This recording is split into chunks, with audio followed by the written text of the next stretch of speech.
Picture this: the United States government, the same one that regulates, taxes, and sometimes sues the biggest companies on Earth, quietly talking about owning a slice of the most valuable AI startup ever built.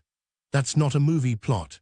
That's a real conversation happening inside the Trump administration right now, and it's about OpenAI, the company behind ChatGPT. Reports just dropped on the 5th of June saying officials have been discussing whether Washington could take a direct stake in the startup.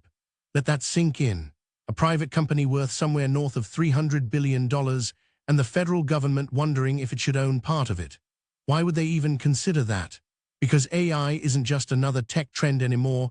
It's being treated like oil, like steel, like the stuff nations fight wars over. Whoever controls the most powerful AI controls the future economy, the future military, maybe even the future of work itself. And the people in charge know it. Now here's what makes this wild. America has spent decades preaching that government should stay out of business. Free markets, hands off, let the companies compete. So the idea of Uncle Sam buying equity in a Silicon Valley darling flips that script completely. It sounds more like something you'd expect from a state-run economy than from Washington. But that's exactly why this story matters so much. Stick with me, because the reasons behind it are stranger and bigger than the headline suggests. So how did we even get here? Rewind a few years. OpenAI started life in 2015 as a non-profit, a research lab promising to build artificial intelligence that helps all of humanity. No shareholders, no profit motive, just a mission. Then reality hit. Training cutting-edge AI costs a staggering amount of money. We are talking billions of dollars for the computer chips, the electricity, the engineers.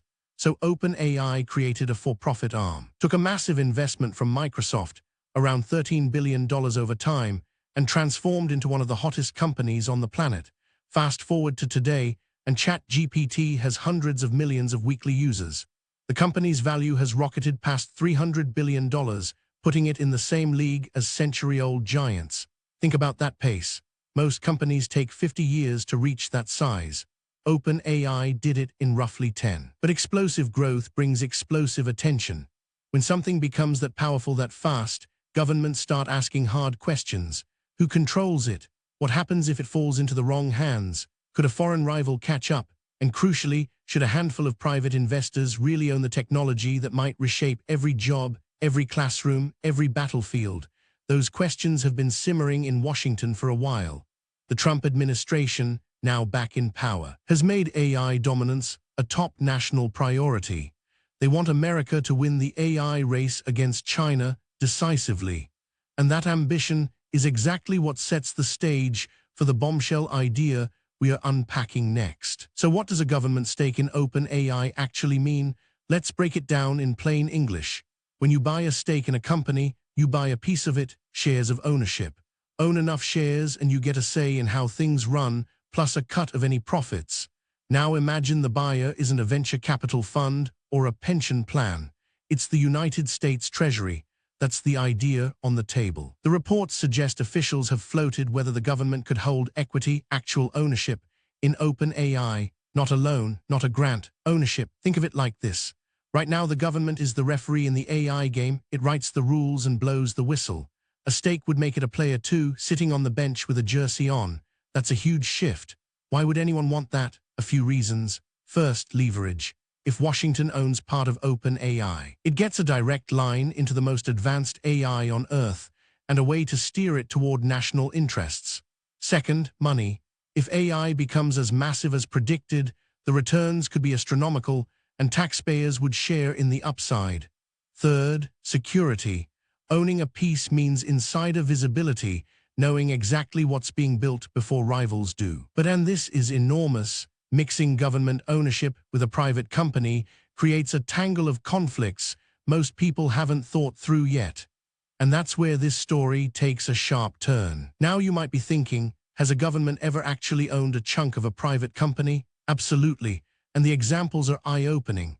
Rewind to 2008, the financial crisis. When General Motors was collapsing, the US government stepped in and bought a huge stake, at one point owning around 60% of the iconic carmaker. People nicknamed it Government Motors. Taxpayers became part owners, of an American legend overnight. The government later sold those shares, and the rescue arguably saved millions of jobs. Then there's AIG, the giant insurer. Washington poured in cash and took control to stop the whole financial system from imploding.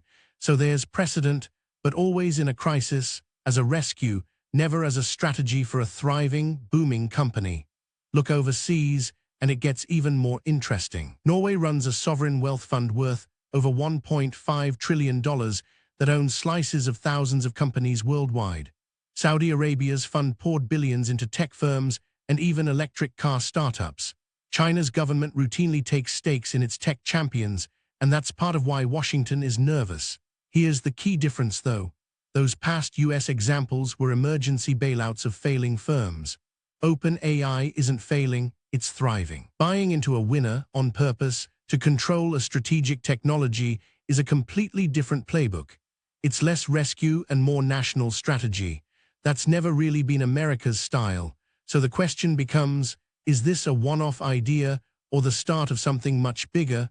Let's stack the options side by side. Let's compare the ways this could actually play out, because a government stake isn't one single thing. Picture 3 doors. Behind door 1, a passive stake. The government buys shares but stays quiet, no board seat, no meddling, just an investor hoping the value climbs, like Norway's fund. Low control, low drama, mostly about the money. Behind door 2, an active stake. Washington takes shares and a real voice, a seat at the table, influence over big decisions. Maybe a say in what AI gets built and who it's sold to. That's the General Motors model, where the government actually called shots. Far more power, far more controversy. Behind door 3, a golden share. This one's clever.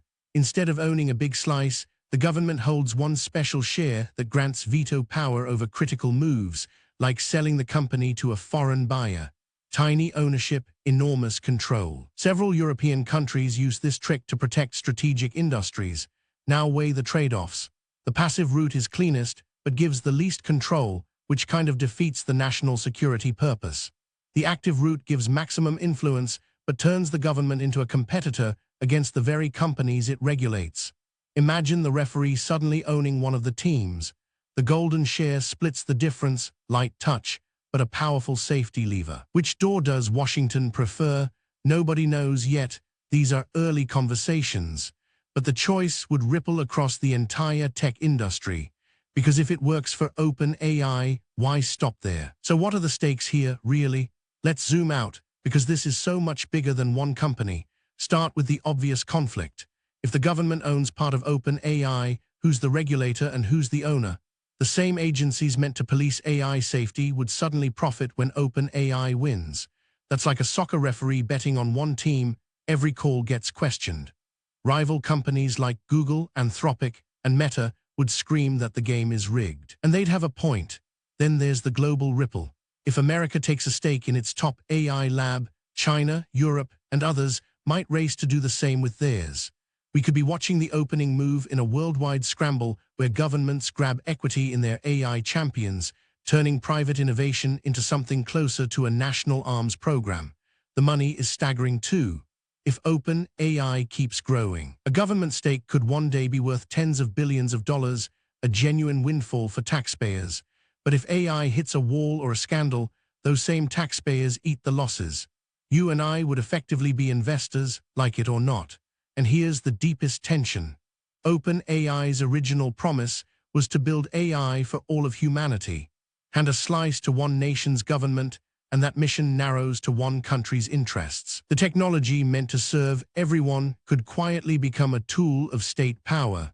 That's the part that keeps ethicists up at night.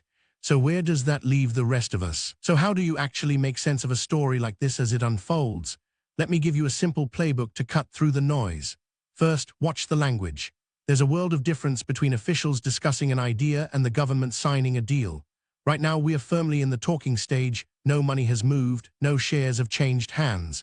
So when you see breathless headlines, ask, is this a done deal or just a conversation?